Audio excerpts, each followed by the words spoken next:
Obrigada, meninos. Os meninos merecem uma salva de palmas. Obrigada pelo trabalho de vocês, pelo coração de vocês e por nos abençoarem. E tem um menino que vai continuar aqui comigo, vai seguir abençoando a nossa vida. Eu quero convidar vocês a ler um texto que está lá em João 4.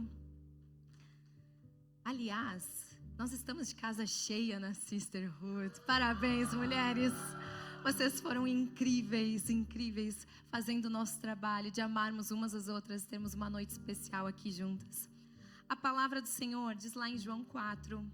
É um texto bem longo, por isso você pode acompanhar aqui na sua Bíblia, mas preste atenção nessa história. Lá diz assim: Então Jesus deixou a Judeia e voltou para Galileia. Para chegar lá, ele tinha que passar pela Samaria. Ele caminhou até Sicar, uma aldeia samaritana que divisava com as terras que Jacó tinha dado ao seu filho José. O poço de Jacó ainda estava lá. Jesus, cansado da viagem, assentou-se perto do poço. Era cerca de meio-dia.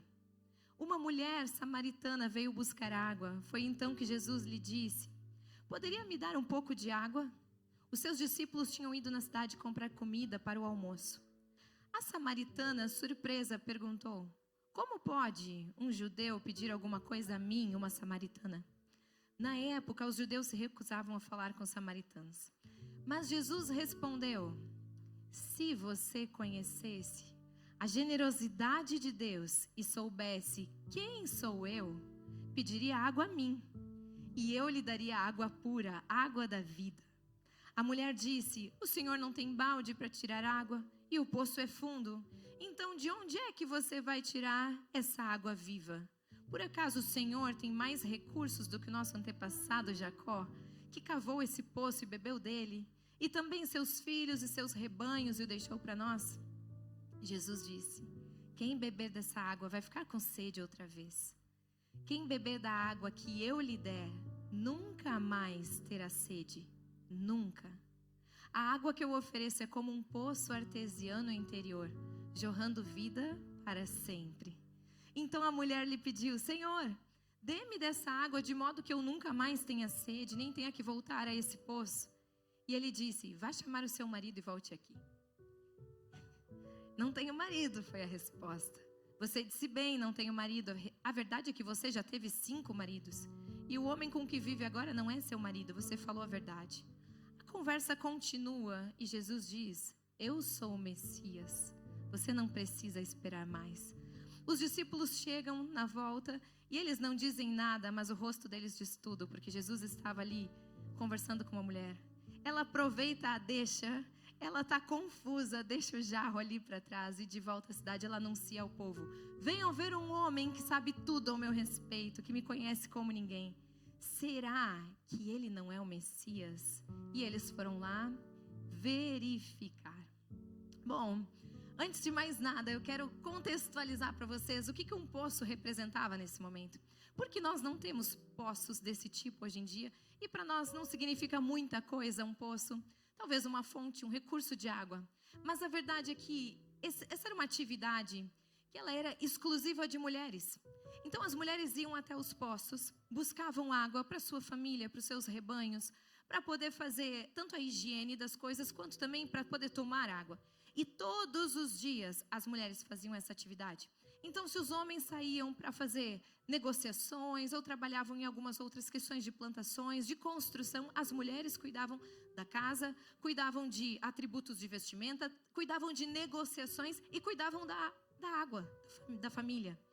Então a verdade é que as mulheres escolhiam 2 horários. Elas iam ou bem cedo da manhã ou no fim da tarde. Isso porque o lugar onde eles moravam era um lugar de clima desértico. Ao meio-dia, jamais. Então é como a gente se vai escolher um horário para estender a roupa, não é? Se a gente pode escolher, a gente vai escolher um horário que não está aquele sol super quente. Aliás, eu nem sei se alguém aqui estende roupa no sol, porque a gente mora em apartamentos. Tem alguém que mora em casa aqui? Sim, tem. Você escolhe um horário para escolher a roupa para o sol não ficar tão forte. Essa era a lógica das mulheres escolherem um horário. Então Jesus para naquele poço, que não é o poço da cidade dessa mulher. E os poços nessa época, eles tinham uma conotação, eles tinham um significado. Mulheres iam a um poço para que elas pudessem socializar. Quantas mulheres gostam de socializar? Eu amo socializar, conversar, tomar um cafezinho, quem sabe marcar alguma coisa pra gente bater papo. Um dia meu marido falou assim pra mim: nossa, você gosta de conversar, né? Eu falei: eu gosto. Mas sobre o que vocês ficam falando? Eu falei: sobre qualquer coisa. A gente só fica falando. Não é assim? Se você está ali, não termina nunca o assunto. Por quê? Porque a gente gosta de conversar, socializar, falar que as meninas estavam bonitas aqui, daí já perguntam onde é que elas compraram. Eu vi que a Kézia estava com tênis novo. E aí? Ah, não é, Kézia? Gostei do tênis, já vou falar para bacana. São essas coisas assim, a gente gosta de falar. A gente também gosta de falar de coisas sérias. A gente também gosta de falar sobre o que Deus está fazendo na nossa vida. A gente também gosta de compartilhar sobre o nosso devocional. A gente também gosta de orar umas pelas outras. Mas a gente gosta de falar. E o poço era o lugar perfeito para essas mulheres. Porque ali elas tinham um momento que elas precisavam estar, mas também era um lugar onde elas tinham expectativa. Por quê? Elas não tinham como se apresentar a muitas pessoas, porque não existiam redes sociais. Eu não sei como vocês conheceram as mulheres casadas, como conheceram os maridos de vocês. Eu conheci o meu marido numa escola de música, porque não tinha rede social quando a gente começou. Vocês acreditam nisso? Não tinha rede social. Sabe como que a gente se falava? Por e-mail. Gente, isso é tão retrógrado que tem gente que nem sabe o que é um e-mail. A gente mandava: oi, tudo bem? Tô com saudade. 2 dias depois, eu também. A saudade até já aumentou, não é? Então, hoje em dia as pessoas podem se apresentar umas às outras por redes sociais. Elas podem se conhecer. Existem locais até próprios, aplicativos até impróprios, mas existem, não é?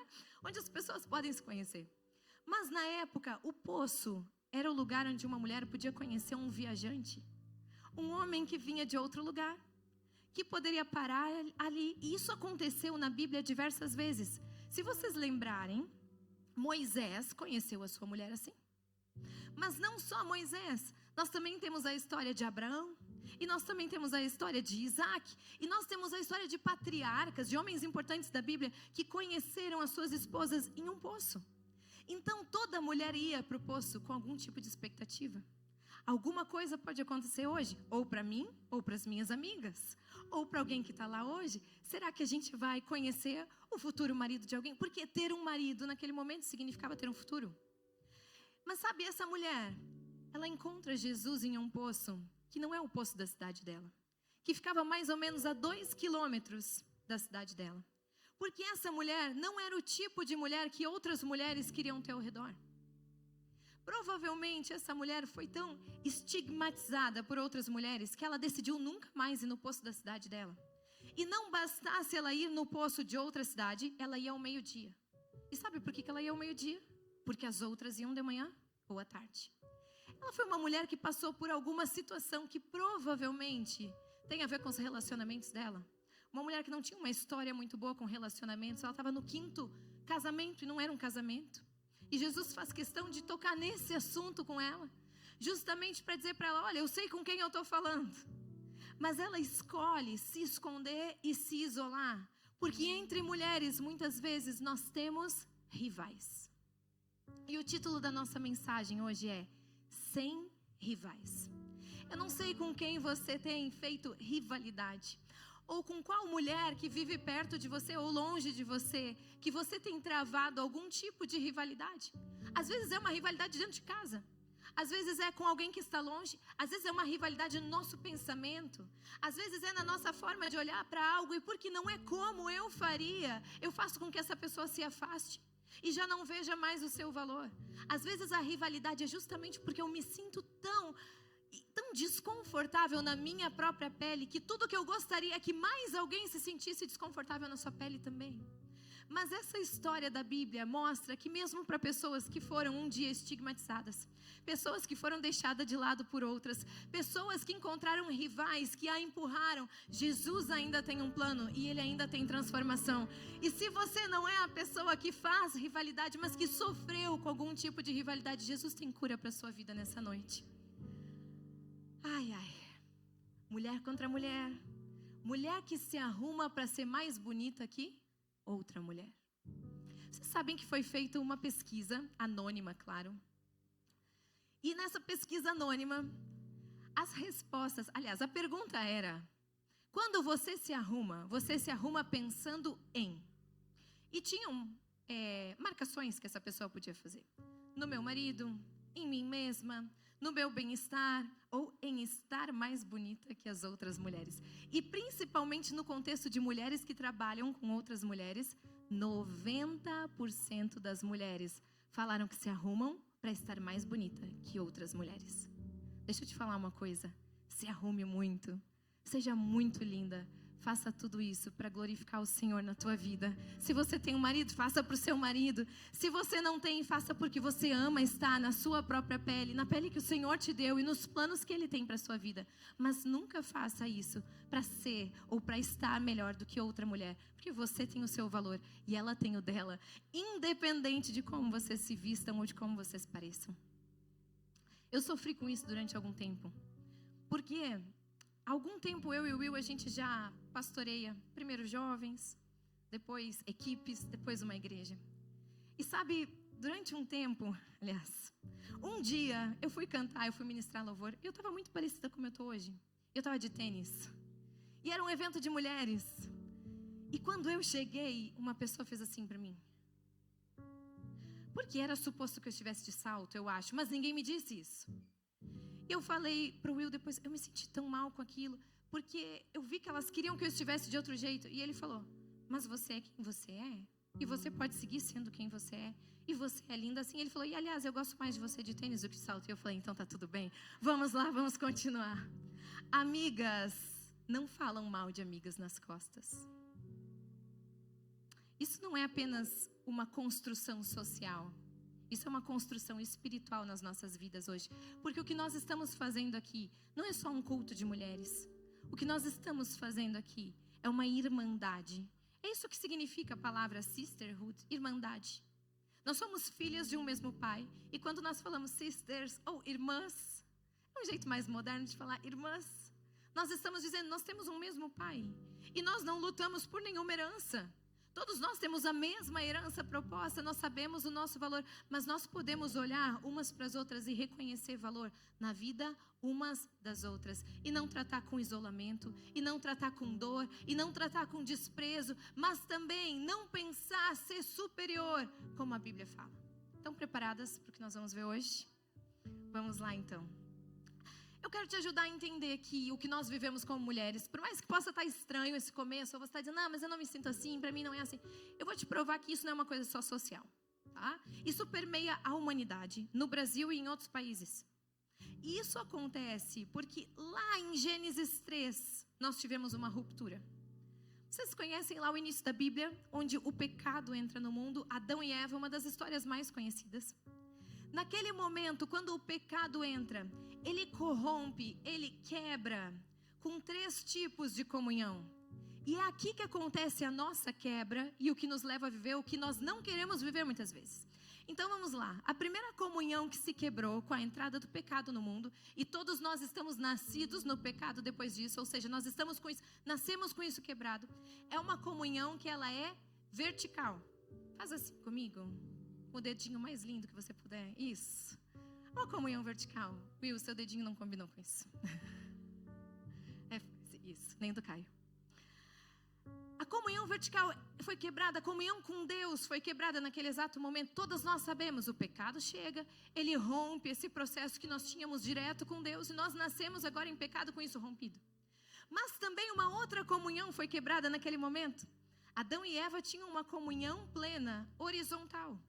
Mas agora eles também estão rompidos horizontalmente. Então verticalmente está quebrado essa conexão, mas agora horizontalmente também com outras pessoas os relacionamentos estão quebrados. A prova disso é que o pecado entra e Adão fala, Senhor, a mulher que tu me deste, e Eva fala, foi ele. Começa uma guerra de culpa, assim que o pecado entra no mundo, uma quebra de conexão. Então, conexão vertical, quebrada com Deus. Conexão horizontal, quebrada também. Mas existe uma outra conexão que foi quebrada aqui, que é a culpada, pela qual nós estamos imersas nisso, que não é um conceito social de competição, de comparação, mas é um conceito espiritual. A conexão que foi quebrada naquele dia, ela é uma conexão transversal. Você pode fazer assim, transversal. Sabe o que isso quer dizer? Naquele dia, vamos falar de Eva hoje, porque ela é a nossa sister. Naquele dia, Eva deixou de saber quem ela era. Naquele dia, essa conexão que existia do espírito dela, que vivia sabendo, que vivia para glorificar a Deus, que vivia para honrar a Deus, que vivia em conexão plena com o Senhor, sabendo exatamente quem ela era e confortável na pele dela, porque ela andava peladona por aí e não estava nem aí. Se quebra de uma forma que agora, imediatamente, a vergonha entra no mundo. E a vergonha, ela traz uma coisa que nós acabamos de falar. Aliás, eu vou agora alugar um triplex na sua cabeça. Por que nós nos comparamos? Por que nós sentimos vergonha? Você já parou para pensar nisso? Vamos lá, vamos inverter a pergunta. Por que nós sentimos vergonha? A resposta é porque nós nos comparamos. Se eu não for capaz de me comparar com outra pessoa, eu não sinto vergonha de nada. Se eu não for capaz de comparar o meu cabelo com o da Carol, o meu está sempre bom. Você está entendendo onde eu estou chegando? Se eu não for capaz de sentir vergonha de alguma coisa que está acontecendo na minha vida ou do que eu não sei fazer, eu não vou sofrer com comparação. É por isso que pessoas que vivem isoladas, às vezes vivem até mais felizes nesse quesito. Não é verdade? Vocês estão entendendo? A conexão vertical está quebrada. Acabou com tudo. A conexão horizontal, os relacionamentos estão quebrados. A Eva está apontando para Adão, Adão está apontando para Eva. Mas agora a Eva também está quebrada por dentro. E ela não sabe mais para que ela serve, nem de onde ela veio, nem para que ela vai fazer alguma coisa nesse mundo, porque ela já não sabe mais quem ela é. E é sobre esse ponto que eu quero falar com você hoje. Porque talvez a gente fala sobre comparação, a gente fala sobre competição, a gente abre o jogo sobre tantas coisas umas com as outras, mas a verdade, a pergunta que nós precisamos responder é: quem você é para o Senhor? Não para mais ninguém. Eu podia chamar aqui alguém hoje e fazer uma chuva de elogios. E então nós íamos começar a falar para Michele: Michele, você é linda, você é criativa, eu amo as suas roupas, você é sorridente, você é isso. Só que tudo isso pode encher o ego da Michele, mas não é a verdade sobre a vida dela. A verdade sobre a vida dela, plena, é aquilo que o Senhor fala sobre ela.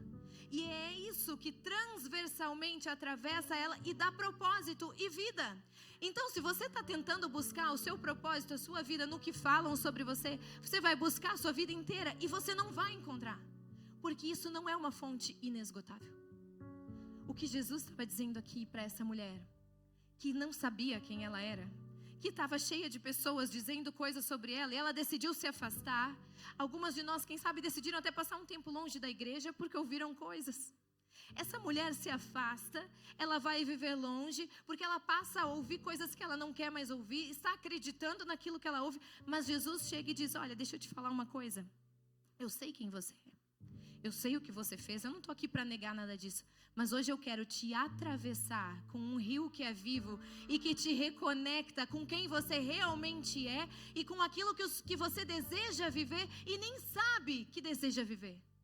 Sabe essa vontade que a gente tem de fazer algo mais, de viver um plano maior, melhor, mais intenso, de dizer: eu quero ser útil, eu quero brilhar nos lugares onde eu estou, eu quero que o Senhor me use, eu quero ser alguém que importa para o Senhor, eu quero ser usada por Deus, eu quero ser usada na minha casa, eu quero ser usada com outras mulheres, eu quero falar, eu quero ter uma voz que pessoas ouvem para glorificar a Deus. Isso é Deus atravessando a sua vida transversalmente e te reconectando com o seu propósito inicial de vida e dizendo: agora o que precisa fluir daí é um rio que é vivo e não mais coisas que você ouve daqui, ouve dali, a verdade que te disseram, as 7 chaves do não sei o que, mas a palavra de Deus fluindo com vida sobre você.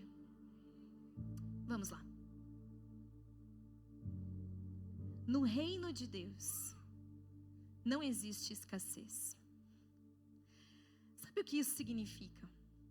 A gente nasce, cresce, se desenvolve sempre vendo um pódio: o primeiro lugar, o segundo lugar e o terceiro lugar. A medalha de ouro, a medalha de prata, a medalha de bronze. A gente vê as Olimpíadas, a gente vê a Copa do Mundo, a gente vai para o nosso trabalho e a gente começa lá como júnior, e daqui a pouco a gente já subiu um pouquinho mais e um pouquinho mais, e a gente vai aprendendo uma escada e uma escala para o sucesso. Mas sempre só existe um primeiro lugar. Sempre só existe uma pessoa na posição número 1. E então nós levamos isso para a nossa vida espiritual. E nós começamos a acreditar que no reino de Deus existe escassez. Olha, se a Dani está ali, então eu não posso estar. Se a Dani já faz isso, eu não posso fazer. Se ela chegou primeiro, é a vez dela e não é a minha. E assim, é normal que em uma igreja como essa esteja uma mulher aqui em cima dizendo para as outras todas como que elas devem viver a vida delas. E elas, sim, é assim mesmo que nós vamos viver. Por quê? Porque ela está no lugar 1 e eu sou a 2, a 3, a 4, lutando para ser alguma coisa. Mas sabe, você não precisa ser a 1, nem a 2, nem a 3, nem a 4. Você precisa ocupar o lugar que Deus te disse que você precisa ocupar. Porque no reino de Deus não tem escassez. Ele tem o seu lugar. Ele tem o meu lugar, Ele tem o lugar da Kézia, o lugar da Rê, Ele tem cada lugar específico para que você possa ser aquilo que Deus deseja que você seja. Então você não precisa do meu lugar, você não precisa saber cantar, você não precisa saber falar. Talvez você saiba fazer coisas que outras pessoas não sabem fazer. Tem pessoas que precisam dos seus ouvidos, tem mulheres que precisam do seu abraço. Tem mulheres que precisam de um café com você, ouvindo a palavra de Deus fluir da sua vida. Sabe, coisas que você tem retido e guardado em você? Essas são as coisas que você tem que derramar sobre a vida de outras pessoas. Porque no reino de Deus não existe escassez. Então, pelo amor de Deus, minhas sisters, parem de ficar acreditando que Deus age através de alguém e unicamente através de alguém. Mas saiba que Deus age através da sua vida, daquilo que Ele tem te dado, aquilo que é único e verdadeiro e forte, que flui somente em você. Porque foi para esse tempo que o Senhor te levantou. Porque foi para esse dia, para essa família, para essa cidade, para esse local que Deus te levantou. Para que você possa fluir, para que você possa viver, para que você possa fazer não aquilo que você viu outras pessoas fazendo, mas aquilo que o Senhor tem para a sua vida. No reino de Deus não existe escassez, tem lugar para todas nós. E tem lugar para todas nós fluirmos com verdade, com liberdade, com graça na presença de Deus. Quando a sua mente não é renovada, a outra mulher vira ameaça. O sucesso de uma mulher vira afronta. A beleza dela vira comparação. E a voz dela vira uma concorrência. Mas quando a sua mente é renovada, uma outra mulher vira uma resposta para a sua vida. E o sucesso dela é inspiração para você. E a força dela é uma cobertura firme sobre a sua vida. E a dor de uma mulher vira intercessão. Nós precisamos orar umas pelas outras. Se você já está no lugar onde você gostaria de estar, que bom. Se você já se sente confortável na sua pele, fluindo naquilo que Deus tem para a sua vida, glória a Deus por isso. Nós precisamos encontrar esse lugar. Mas se você ainda tem as suas dores e as suas dificuldades, nós precisamos aprender a pedir para pessoas confiáveis, para amigas, para que orem sobre as nossas vidas. Eu vou te falar uma coisa, uma frase que ficou martelando na minha cabeça durante um tempo. Você anda reclamando de muita coisa, seja na sua casa, seja das suas amigas, seja na sua vida, seja de quem você é, seja do seu peso, seja do seu estilo, seja da sua roupa, seja da sua igreja, seja do que for. A gente não reclama daquilo que a gente ora. Você já parou para pensar sobre isso? Ai, a Carol, vou te contar, é assim mesmo. Ela, olha, eu não vou falar aqui para vocês não saberem, né, claro, mas ela, olha, mas se eu oro pela Carol, o meu olhar sobre ela é diferente. É dizer, Senhor, eu sei o que a Carol está enfrentando, ou eu não sei o que a Carol está enfrentando, mas eu abençoo a vida dela, para que o Senhor flua através da vida dela, para que ela seja renovada, transformada, para que o Senhor faça aquilo que o Senhor deseja sobre ela, para que o Senhor viva na vida dela de uma forma tão viva, tão eficaz, que outras pessoas sejam abençoadas só dela chegar num lugar. Então, se a minha língua tenta falar alguma coisa, na hora aquilo se transforma em uma oração, e eu já não critico, e eu já não reclamo, e eu já não tenho mais tantas coisas assim a dizer, porque eu transformei aquilo numa oração. Se o seu marido está te incomodando, O meu não tá, o meu é um querido. Hoje é meu dia. Mas se seu marido está te incomodando, ao invés de reclamar, ora por ele. Abençoa a vida dele, Senhor. Pela fé, Senhor, eu já vejo aquilo que ainda não está aqui, mas eu vejo, Senhor, um homem comprometido contigo, um homem que te ama. Eu vejo, Senhor, um homem que se dedica à sua família, que é reto, que é íntegro. Eu vejo, Senhor, um homem fiel na nossa casa, que cuida dos nossos filhos. E sabe, você vai tentar reclamar, mas o Senhor vai te lembrar da tua oração. E você vai dizer, amém, Senhor, eu oro de novo, e de novo, e de novo. Eu transformo aquilo que é uma dor em uma intercessão. Se alguém te procurar para falar alguma dor ou alguma dificuldade sua, jamais compartilhe isso com outras pessoas. Jamais. Nós somos irmãs. Nós não temos o direito de denegrir a vida umas das outras. Muito menos se for compartilhar para a gente estar orando, né? Olha, Rê, vou te falar umas coisas sobre a Késia, para a gente poder estar em oração sobre ela. Gente, essa tá velha. Não tente com ninguém dessa igreja. Sabe o que você faz se alguém te compartilhar? Na mesma hora você fala, vamos orar juntos sobre isso. Você ora sobre isso com essa pessoa. E depois você fecha a sua boca. E controla a sua boca. E os seus pensamentos, quando eles vierem sobre aquilo. Porque nós vamos começar a criar pensamentos e julgamentos e ideias. E porque acho que devia ter feito. Ora de novo, Senhor, eu submeto a Ti aquilo que aquela pessoa me disse, eu submeto a Ti aquele pensamento, eu submeto, Senhor, a Ti aquela dificuldade que ela está passando, porque assim nós vamos nos tornar pessoas confiáveis umas para as outras. Nós não vamos construir nada forte, nada vivo, nós não vamos construir uma sisterhood de verdade, se nós acharmos que nós podemos abrir as coisas umas das outras, para as outras, nem que seja para dar uma oradinha, mas nós vamos construir uma comunidade de mulheres que o Brasil ainda não viu. Se nós decidirmos que nós amamos umas às outras, que nós não somos rivais umas das outras, mas que nós queremos considerar a outra superior a mim mesmo, dizendo, vamos, Samara, você pode mais, Samara, eu sei que você tem algo aí dentro a ser compartilhado com muitas mulheres, eu acredito naquilo que Deus tem sobre a sua vida e na unção que você carrega. Nós podemos nos encorajar. Nós podemos levantar outras mulheres. Nós podemos equipar pessoas que estão ao nosso redor. Deixa eu falar uma outra coisa. Se não existe escassez no reino de Deus, não deve existir escassez nos nossos encorajamentos umas com as outras. E se você ficar a vida toda esperando receber encorajamento, tomara que hoje tenha uma palavra para mim. Vai ter, a Bíblia sempre tem. Glória a Deus por isso. E eu sei que hoje tem uma palavra de Deus sobre a sua vida. Mas sabe, se tem uma palavra de Deus sobre a sua vida, tem palavra de Deus fluindo em você para outras pessoas. Para você dizer, olha minha amiga, minha irmã, eu não sei que tempo você tem passado, mas conta comigo na jornada. Talvez você diga, Débora, eu não sei profetizar. Eu não sei orar muito bem, mas você sabe abraçar uma pessoa e dizer, conta comigo, eu estou com você. A gente está junto.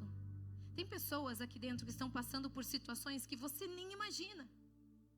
Aliás, eu costumo dizer que a gente não sabe nada a respeito do que o outro está passando. Mas nós podemos caminhar juntas. Nós podemos nos ajudar.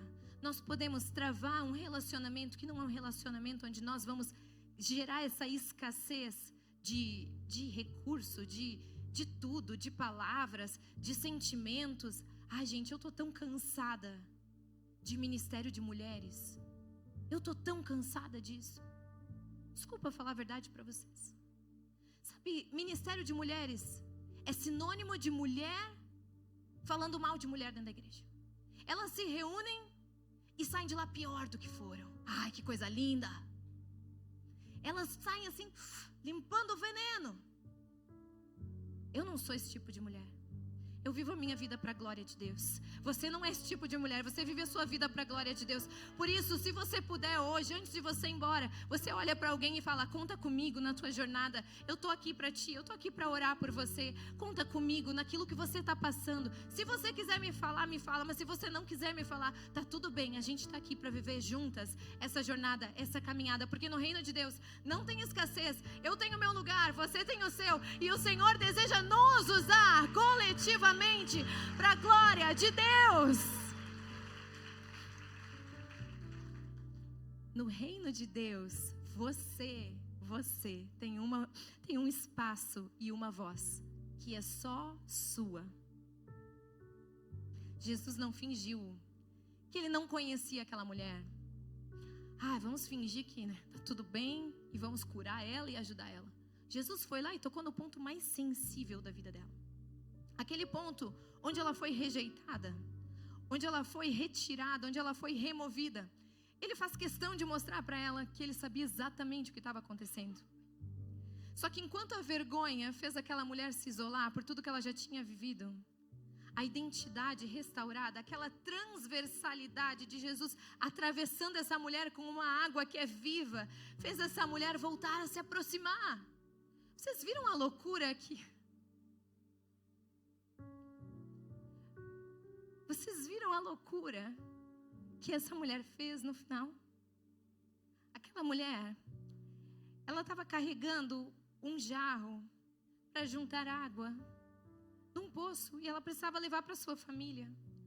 Mas quando ela foi atravessada por Jesus, dizendo: eu sei quem você é, eu sei o que você fez, sei que as coisas não estão boas por aí, eu sei que as suas emoções estão quebradas, eu sei que você está vivendo a vida que você não queria, eu sei que você abriu mão do seu propósito, eu sei que você tem feito coisas no seu trabalho que você não devia estar fazendo, eu sei que você está enfrentando doença, eu sei que você está enfrentando dor, eu sei que seu casamento não vai bem, eu sei que seus filhos estão todos brigados com você, eu sei que você está endividada, eu sei quem você é. Mas sabe o que Jesus diz? Deixa isso para lá, eu quero curar a sua vida agora. E quando Jesus começa a curar aquela mulher, ela ainda é hostil com ele, ela começa a ser sarcástica, igual como nós somos. Mas Jesus continua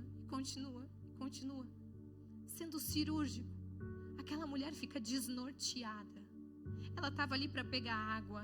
Sabe como que ela termina? O jarro ficou lá. Mas ela vai para o povoado dela, que fica a 2 quilômetros desse lugar. E a Bíblia fala que lá naquele povoado ela começa a falar: pessoal, eu não sei, eu acho que é o Messias. Nem os discípulos de Jesus tinham tido essa revelação nesse momento. Nem eles sabiam que Jesus era Jesus. Eles ainda estavam tentando entender quem Jesus era. Mas aquela mulher fala: não, esse homem me conheceu de um jeito. Isso não é coisa só de profeta. Será que ele é o Messias? Venham comigo, vamos ver, vamos nos aproximar. Vocês conseguem ver isso comigo? Essa mulher tinha sido isolada. Agora ela tem uma voz no meio de outras mulheres. Mulheres que tinham feito dela uma rival. Ela fala: ei, vem comigo, deixa isso pra lá. Vamos conhecer esse Jesus que eu conheci, que fez algo na minha vida, que me atravessou. Então olha o que eu vou te dizer aqui. Jesus sabe o que você está passando. Talvez eu não saiba. Jesus sabe o que você está vivendo. Jesus sabe se você está no alto. Jesus sabe se você está no baixo. Jesus sabe as sensações, os sentimentos, as dores, aquilo que só você sabe sobre a sua vida, como você chegou aqui hoje. Algumas de nós talvez chegaram quebradas aqui hoje. Mas o mesmo Jesus que encontrou com essa mulher, ele está dizendo: eu tenho um espaço que é só seu, e uma voz que é só sua, uma voz que é compartilhada com outras mulheres, uma voz que fala de vida, uma voz que abre mão daquilo que viveu um dia, daquilo que sentiu, das suas dores, para dizer: vem comigo, vamos ver isso acontecendo, vamos fazer isso juntas. O Senhor tem mais para a sua vida. Uma voz que perdoa, uma voz que alivia, uma voz que aproxima. Porque se um dia a vergonha te isolou, Jesus chega e agora Ele te aproxima novamente de outras pessoas para dizer: o Senhor fez por mim, Ele pode fazer por você. A Bíblia fala em Romanos 12: não vos conformeis com esse século. Não conformem, não amoldem, não coloquem a mente de vocês na forma que a sociedade estabeleceu para esse tempo. Mas renovem a mente de vocês pelo poder do Espírito Santo. Mas transformem a mente de vocês pela renovação que vem do Espírito. Terapia é muito bom. E eu acho que todas nós deveríamos fazer. Mas a terapia não transforma a sua mente. Livros são muito bons, mas os livros não transformam a sua mente. cafés com as amigas é muito bom, mas eles também não transformam a sua mente. A Bíblia fala que nós precisamos submeter a nossa mente ao poder do Espírito Santo. Por isso, se você está lutando com coisas recorrentes na sua vida, você está lutando sempre com as mesmas dificuldades, você tem lutado sempre com os mesmos sentimentos, você tem lutado sempre exatamente com as mesmas situações, ou você não consegue se sentir confortável na sua pele, e você fala, poxa, Débora, eu já devia ter tempo suficiente para estar confortável em ser eu, mas eu insisto em nunca gostar de quem eu sou.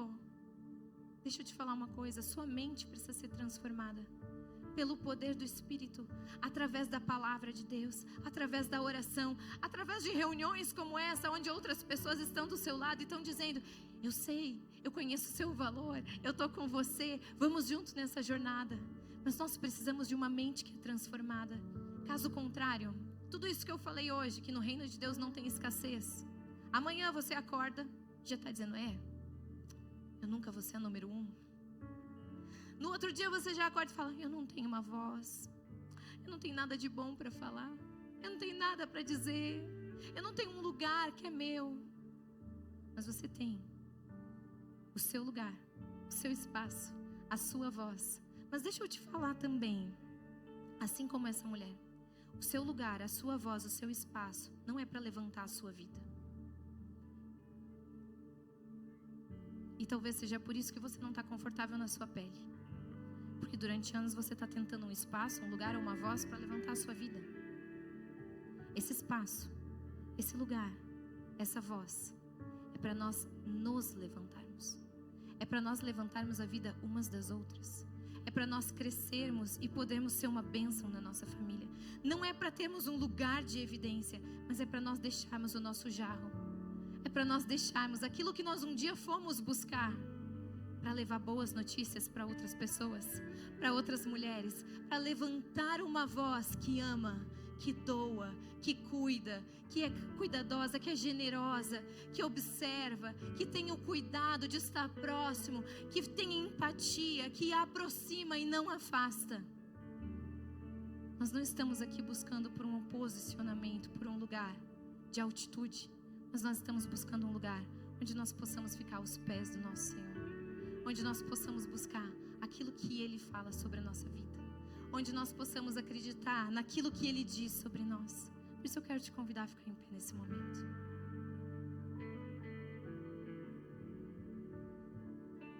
O mundo vai seguir dizendo, a sociedade vai seguir dizendo, se destaque, se imponha, prove que você é melhor. Ou ela ou eu. Mas o reino de Deus diz, edifiquem umas às outras, levem as cargas umas das outras, considerem as outras superiores a si mesmas, amem como irmãs. Sisterhood é isso. É nós reconhecermos que somos filhas de um mesmo Pai, que nós recebemos uma herança, que ela é eterna, que transcende essa vida. Uma herança que tem vida, já aqui e agora, mas que também tem uma vida que é eterna. Sisterhood, e nós podemos levantar as nossas mãos e dizermos, Senhor, eu tenho um lugar. Eu pertenço, Senhor, a um lugar. Eu pertenço a um espaço, Senhor, que é teu. Senhor, eu encontrei um lugar para ti na minha vida, o teu lugar na minha vida. Eu encontrei quem eu quero ser em ti, Senhor. Por isso eu quero orar sobre a sua vida. Se você puder, feche seus olhos nesse momento. Nesse momento eu quero orar por mulheres que sentem esse desejo de ser uma voz sobre algo de Deus na vida de outras pessoas, de ser usada por Deus. Sabe quando você fala, Senhor, usa a minha vida? Mas pessoas que ainda não sabem bem como, nem como fazer isso, nem quando fazer isso. Pessoas que ainda sofrem com comparação ou com tentar fazer isso de uma forma que parece que não está dando certo. Mas eu não quero orar por você só aí no seu lugar. Eu quero te pedir que você tenha uma coragem extra. E talvez algumas não vão ter, e o Senhor está te vendo igual. Mas se você tem essa coragem de dizer, Senhor, eu quero que o Senhor me use, eu quero te convidar a vir até aqui à frente, fazer essa oração ao Senhor. Pode vir nesse momento, você está livre. As primeiras vão conseguir chegar aqui, as demais vão ter que segurar o seu lugar. Se você puder, erga suas mãos o mais alto, como um sinal de dependência a Deus, e diga: Senhor, as minhas mãos estão aqui vazias. As minhas mãos estão aqui, Senhor, cheias de comparação, cheias, Senhor, de uma história difícil, Deus. As minhas mãos estão cheias de palavras duras que um dia eu ouvi, Senhor. As minhas mãos estão cheias, Deus, de emoções quebradas, de um coração, Senhor, que está sendo transformado pelo Teu Espírito, mas que deseja ser usado de uma nova forma, com uma nova dimensão. Senhor, nós queremos ser usadas por Ti, Pai. Por isso, eu te peço nesse momento, atravessa as nossas vidas, Deus, como uma água que é viva.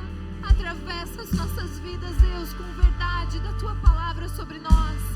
Atravessa as nossas vidas, Senhor, com propósito, com graça, em nome de Jesus. Atravessa, Senhor, as nossas vidas com misericórdia, com perdão, Senhor. Atravessa as nossas vidas, Deus, com tudo que o Senhor tem para nós, em nome de Jesus. Eu te peço, Deus, eu oro, Senhor, sobre a vida de pessoas que têm te pedido, Senhor, por propósito nesse momento. Eu oro, Senhor, por pessoas que sentem que perderam, Deus, um tempo da caminhada, mas que desejam começar e continuar, Senhor, na Tua presença, em nome de Jesus. Eu oro, Senhor, por pessoas que estão abrindo seu coração a Ti nessa noite, dizendo: Deus, eu nunca devia ter parado, Senhor, mas eu quero continuar de onde eu estou. Pai, eu oro por pessoas que têm se sentido isoladas, mas que querem se reconectar contigo nesse momento. Eu oro, Deus, por propósito. Eu oro, Senhor, por reconexão das Tuas filhas, por filhas, Senhor, que recebem um chamado nesse momento e vão honrar aquilo que o Senhor deseja fazer. Em nome de Jesus, Pai. Eu oro, Senhor, por pessoas que abandonaram ministérios em algum momento e que estão recebendo de Ti, Senhor, um encontro nessa noite. Nós queremos, Senhor, estar contigo, Deus. Nós queremos estar contigo, Pai. Eu oro, Senhor, por revelação. Nessa hora eu te peço que cada mulher receba uma revelação clara. Receba, Senhor, esse atravessar do Teu rio que é vivo sobre nós. Em nome de Jesus. Usa, Senhor, usa as nossas vidas em nome de Jesus e para a Tua glória. Nós queremos, Senhor, nos levantar. Nós queremos, Senhor, nos levantar como mulheres que Te amam. Queremos declarar, Senhor,